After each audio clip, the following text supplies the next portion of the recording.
This is Agriculture Today, and I'm Shelby Varner with the K-State Radio Network. Starting this Wednesday show is Roger McEowen, K-State and Washburn law professor, with information from the Sackett vs. EPA case. The Supreme Court ruling has many significant impacts for agriculture and water in the U.S. K-State Farm Systems Specialist Ignacio Ciampitti continues the show, discussing what producers could do if they have early terminated wheat fields this year. Today's show ends with K-State Beef Cattle Institute's Ask the Experts. Brad White, Phillip Lancaster, and Bob Weaber talk about the best way to assess calf efficiency in a herd. That and more is coming up ahead on Agriculture Today.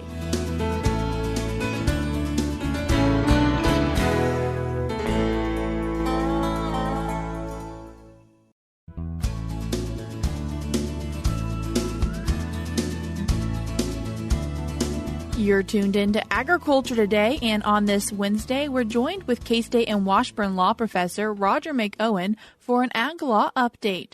Roger, thanks for joining us today. Good to be with you, Shelby. Our ag law update you wanted to talk about was the Sackett versus EPA case. Could you give us some background on what that is? Well, this is a recent opinion of the U.S. Supreme Court. It came out on May 25, and this is a very important case for agriculture. In fact, it's one of a couple of cases in ag that we've been waiting for quite some time. But the Sacketts are from Idaho, and they bought property in that northern panhandle area of Idaho, just south of the Canadian border, near what's known as Priest Lake, a very beautiful area. Priest Lake is a navigable water of the United States for Clean Water Act purposes. There are lots about 150 yards away from Priest Lake. And so they were going to build their home there, so they started backfilling the lot with dirt to prepare to put their home on it. And EPA came in and said, no, you're going to have to stop. Your lot is a water of the United States, because it was near a ditch that fed into a creek that fed into Priest Lake. And so it became a navigable water of the United States by virtue of those connections to Priest Lake, which was and is a Clean Water Act jurisdictional lake.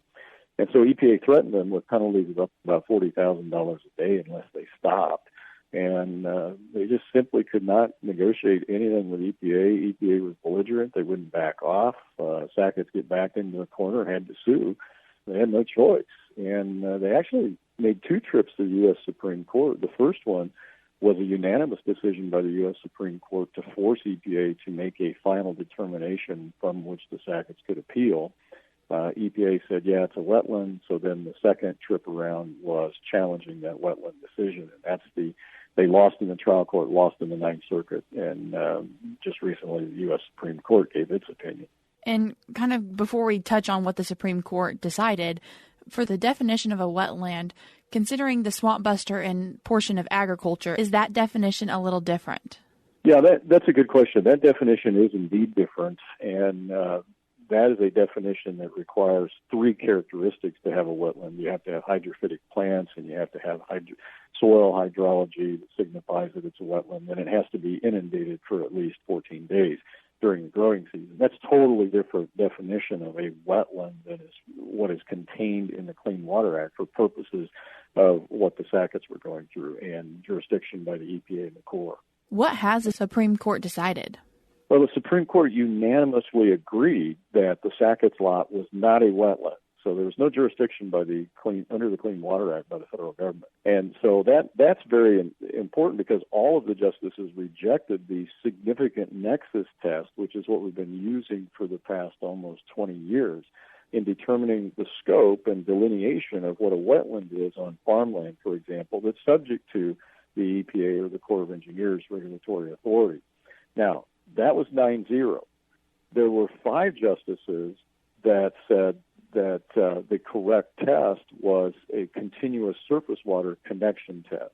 So this is the way that we now will determine whether you have a wetland subject to jurisdiction under the Clean Water Act on farmland, is whether your wet area has a continuous surface connection to a navigable water of the United States. No longer are they going to try to connect things up by this ankle, knee, hip, elbow, wrist type connection. This is connected to that, that's connected to that, that's connected to that, and that is a navigable water. They're not going to do that anymore.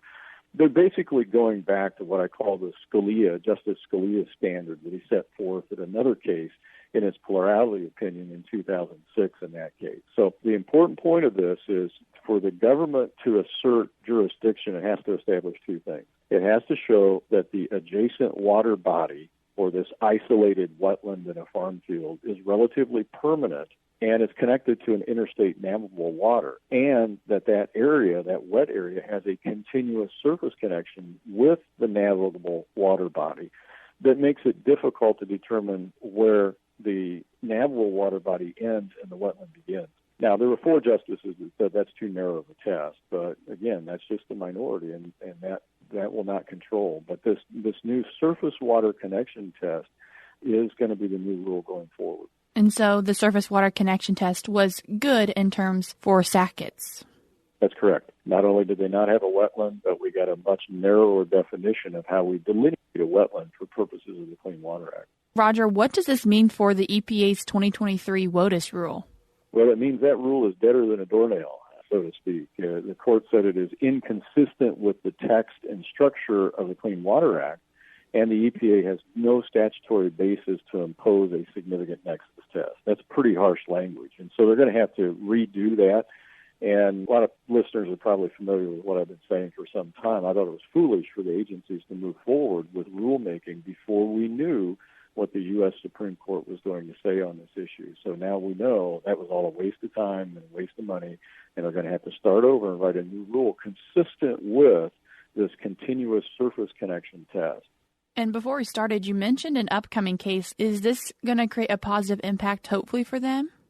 Well, just a couple of weeks before the Supreme Court issued its opinion in Sackett, they had decided to take a case. They agreed to hear a case coming from the East Coast in a federal circuit court there involving a rule involving commercial fishermen. Now, that's the facts that are involved. The point of law that they're interested in is how much deference that the courts are to give to administrative agencies. And interestingly enough to me in Sackett, none of the 9 justices even talked about deference. They didn't say, well, we should defer to the agency. The agency has the experts on this, and under what we call the Chevron deference rule, we really should defer to them and determine whether their rule is just completely out of sync with what Congress intended, what the statute says.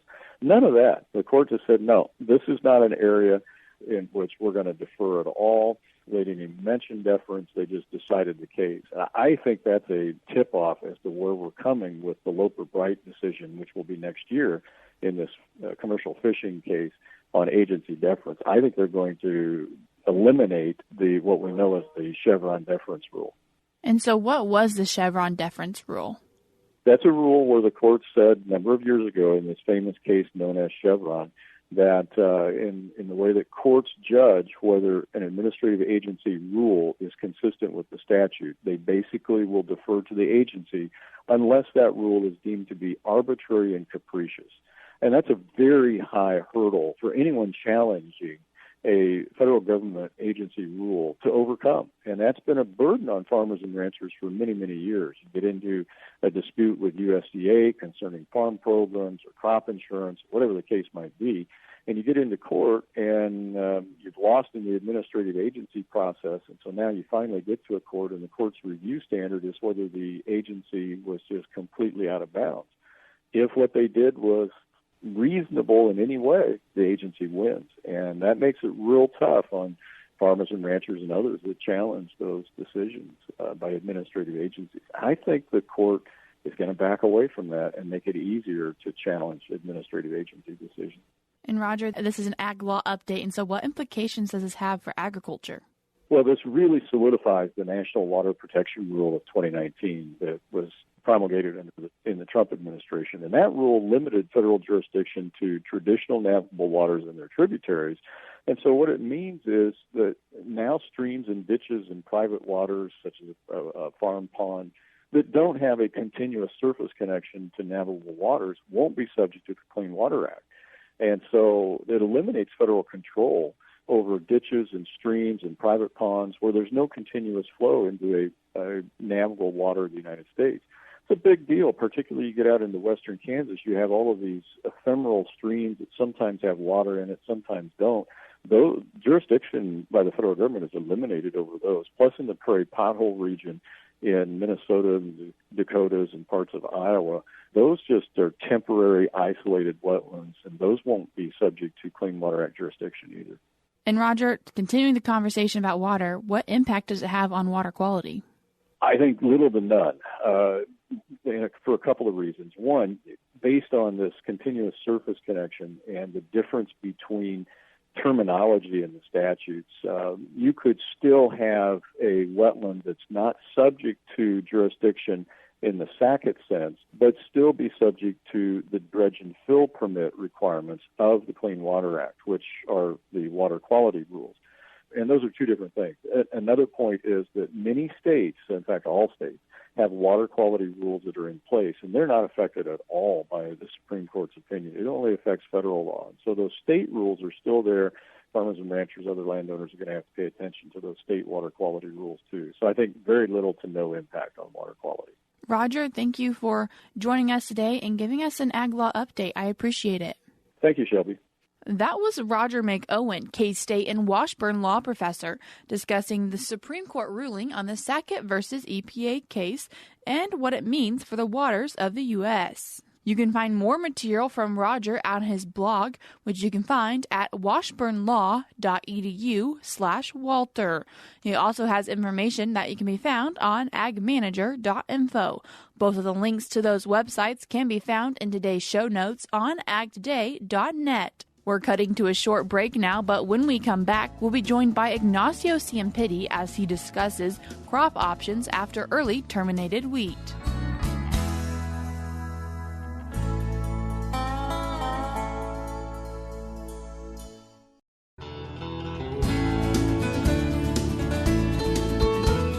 You're tuned in to Agriculture Today, and as many times we've mentioned, the wheat crop might not be looking fantastic across Kansas. And so to talk about a few different options that producers may have, we're joined with K-State Farm System Specialist, Ignacio Ciampitti. Ignacio, thanks for joining us today. Thanks for the invitation again. You recently wrote an article, or were part of an article in the Agronomy E-Update that talks about crop options after early terminated wheat. There are many multiple options, and then if you think about the point of the growing season that we are at today, if you think about the crop options in terms of insurance, that could be one of the potential limitations. I mean, we know that in many locations, to get really full coverage, potentially a problem.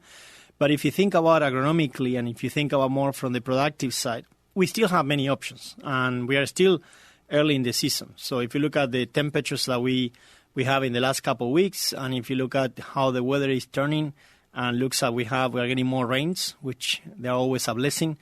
And we need as much as possible to make sure that we kind of put these soils into a much better shape. I mean, after last year of basically this lack of rain, and as you mentioned very well, there are many fields, more when you are moving to western Kansas, that they have a lot of limitations, or some pockets on the north central that we are seeing not much of a growth. And then the yield expectation for that wheat is not something that we will be able to get some revenue for those farmers. So when they are thinking about options, one of the ideas on this article, we start discussing about potential different options and what are the best practices that you need to do in terms of moving forward with different crops. The first ones I wanted to touch base was mainly on corn. And as I mentioned before, a potential limitation for an aspect to get into account for farmers is thinking about crop insurance. In terms of general practices, planting date, overall, we are not too late. We are still kind of on that window. When we are getting into mid-June, then is a moment that we start getting into potential some limitations based on the length of the growing season. If you are thinking about the relative maturity in terms of practice, in many situations, if you are using a 111-day corn or 113-day corn, you might be fine just to keep it the same maturity. Okay. In many situations in the past, we discussed planting late.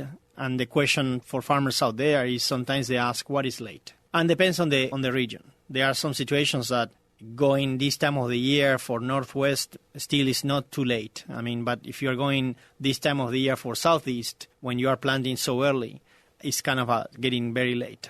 Still you have growing season to work with. And one of the main things why we are recommending not to short the relative maturities to make sure that we don't create a plant that is too short. In the past, we have some information guiding farmers to kind of a short maturity. In this case, some of our new data shows that as long as we are not getting too late, not getting into mid-June or late June, keeping the same maturity could be a good option, mainly to make sure that we have a good kind of a tall plant and produce a good number of leaves. If not, these plants, they will finish to be very short.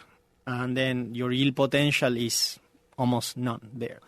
In terms of other practices, like, for example, fertilization, we always say if you are focusing on nitrogen, one of our main targets is to look at how much is on the soil. If you are coming from wheat, and as the growing season at the end was good, we might expect that some of that nitrogen could be depleted, so we might probably see some soils that they will have less, so we need to be careful on making sure that you're applying nitrogen and base that nitrogen application more connected to the yield target. If you are shooting for a kind of a late-planted corn, as we are discussing now, those kind of high yields not possible, so we are talking about probably 150 bushels target yield.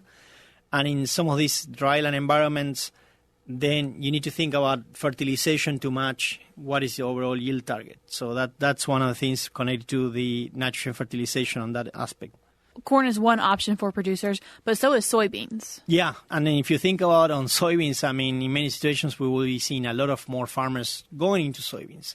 And it looks like when you're looking at the cropping systems, one of the most common rotations that we have is wheat soybeans. And in this case, what happens to many of those farmers that they were doing wheat double crop soybean is that rather than just to be you planting your soybean in July or late June, now you will be planting a month before. So which is almost like planting a full season soybean.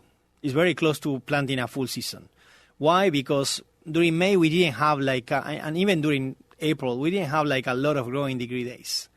We have some of our studies planted late April on soybeans, and we still are probably in B1 or just with one trifoliate. So the soybeans are quite small, which basically tells you that what happens, during the entire month of May was, the plants are kind of warming up, and they are still kind of getting there. But if farmers are planting now soybeans, similar to what we discussed for corn, if you think about, a few key management for soybeans are connected to potentially narrowing rows. So if you are thinking about light and getting late in the season, if you have the chance to and have the equipment, and you can use 15-inch or shorter, in some situations even 7.5-inch row spacing, that will help the crop to compete and to make sure that it speeds much faster in terms of capturing light. Seeding rate, that's another factor. Sometimes we say when we are going late to increase seeding rate. In this case, we are not that late, so we are still probably can maintain a similar seeding rate to a regular planting time.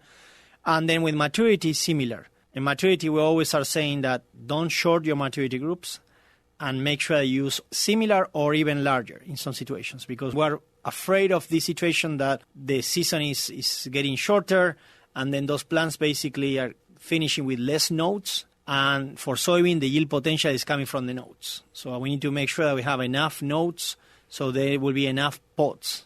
Enough basically capacity for those plants to produce yields. So Ignacio, you've talked about corn, you've talked about soybean. However, there is one more option, sorghum. And sorghum is also another good option if you think about out there. And if you think about more in the way that we are starting in some places in the state, with soils that are very depleted, we have a hope. But we know that it's really hard to predict the weather. If you talk to different people working on the weather side, on climatologists or meteorologists, they are discussing that it looks at some point things are going to shift during the summer, and we hope to see more rain coming. There is always a probability to that. And we don't know exactly what is the level of probability to really see that change and when is the moment that will occur. So for those ones that are more conservative and they're looking for options on trying to get some stable yield, sorghum is always a good option. And if you think about planting date, in many situations when you look at the optimal planting day for sorghum, this is the optimal time. Most of the farmers that are planting sorghum, they usually tend to plant in June. And then one of our research data, it shows that usually around last week of May or first week of June is the optimal timing for planting sorghum, which basically is telling us that if you want to move now from wheat to sorghum, the main challenges that you will face are more connected to herbicide and make sure you clean the fields and having problems with volunteer wheat. coming within the sorghum stand. But overall, it's basically just as if you are planting full season sorghum, nothing different. So same seeding rates, same maturity, trying to go full maturity at this time of the year. And overall, I would say that it's a good option more in situations that we are already dry. We are starting the growing season very dry. For those regions or pockets of the state, maybe sorghum is one of the best options. And something a little bit different than corn, soybeans, and sorghum, cover crops. Is that a benefit to also making sure your field's not just fallow?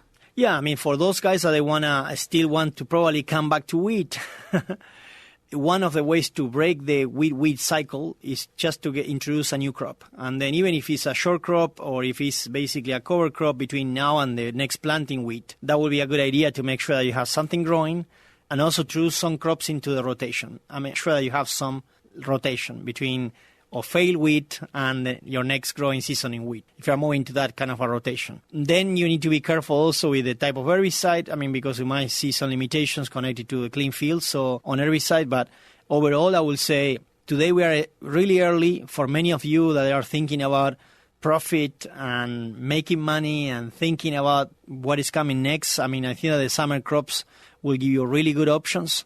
If you are thinking about rotation or if you want to go back to wheat, then the cover crops can be maybe a kind of a bridge. We call the green bridge, and maybe it will help also to break that kind of a monocrop rotation. No? So how would producers possibly choose which crop they want to use in their field? In many situations, it depends on the rotation.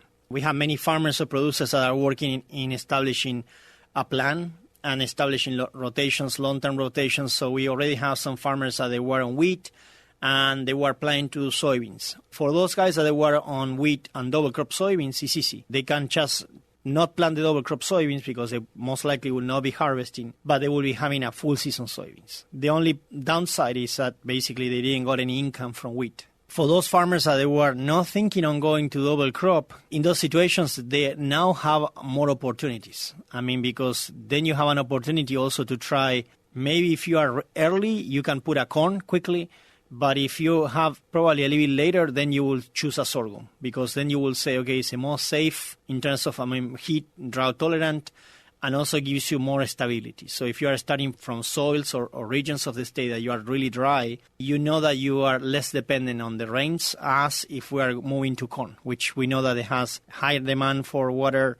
It requires more fertilization too, more inputs, and then that will depend on the level of risk that the farmers want to take. So definitely decisions to be made if they do have early terminated wheat. Ignacio, thank you for coming in and sharing this information with us. Thank you for the time. That was K-State Farms System Specialist Ignacio Ciampitti. The link to the Agronomy E-Update will be found in today's show notes, which you can find on agtoday.net.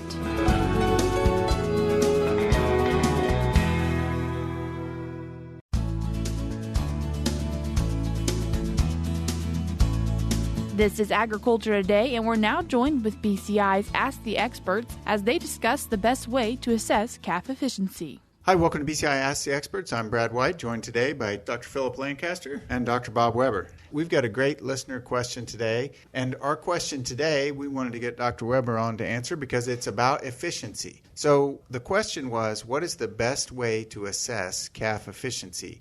Is it comparing calf weaning weight to the dam's weight, or is it comparing calf weaning weight to the dam's metabolic weight? I'll let you go first. And those are the two choices. Those are your choices. Those are the choices. I'm going to go with the dam metabolic weight because it represents sort of cost of efficiency, and maintenance requirement doesn't scale linearly with body weight. So that's my vote. Phillip? Kind of agree with Bob on that one, but I'm going to open up your criteria here a little bit. And I'm going to say if we could measure it, I would say one of the best ways would be intake per pound of calf weaned or something like that. How much feed, which is usually our biggest cost, how much feed is required to get 1 pound of weaning weight? Okay, so he opened it up a little bit, and I like that, but it's not easy, nor am I sure possible to measure unless you're in a confined environment. What would be your choice? And let's go with something that you could measure. Oh, man.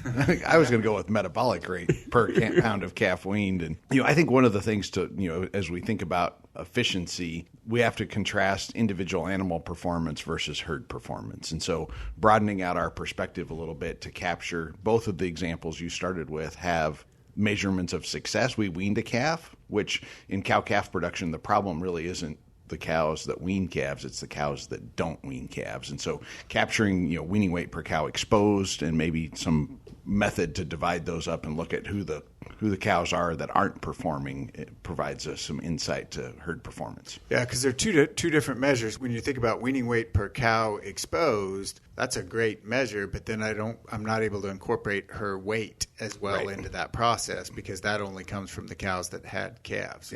Yeah, and I think Bob's on the right track there. It depends on what you're after. Are you trying to find the individuals that are better, or are you trying to just assess your overall herd? And so obviously, when you're looking at individuals, the ones that don't wean a calf are obviously gone. You're not paying attention to those. But on a herd perspective, you want to capture the idea that we don't have cows that get bred. We have cows that lose calves early on, pre-weaning.